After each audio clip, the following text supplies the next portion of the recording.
कराची जी हिकिड़ी मार्केट आहे जंहिंमें दुकान न बल्कि दुकाननि जे साम्हूं जेके ठिया लॻंदा आहिनि रेड़ियूं या स्टॉल लॻंदा आहिनि उहे स्टॉल जंहिंजे लाइ तव्हां जेको आहे सो पुलिस खे बरपिया ॾींदा आहियो ऐं जेको आहे सो KMC खे माना जेको आहे सो कुझु ॾेई करे विदाउट एनी रेंट तव्हां बिज़नेस करे सघो था। ठीकु आहे। ऐं नंढड़ी इन्वेस्टमेंट आहे।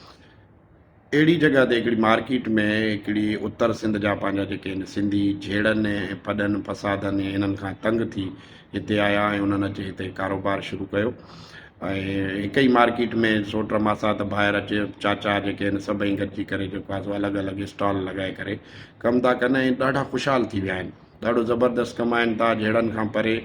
ऐं जेको आहे सो उन्हनि हिते पंहिंजी मिल्कियत ठाही आहे। मीन घर वग़ैरह वठी विया आहिनि, गाॾियूं अथनि।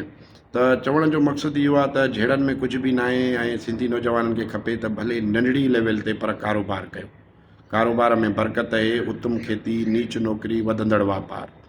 असांजे वॾनि जी जेका इहा कहावत आहे हज़ारे साल पुराणे तजुर्बे ते मबनी, उहा तमामु वॾी इफेक्टिव आहे।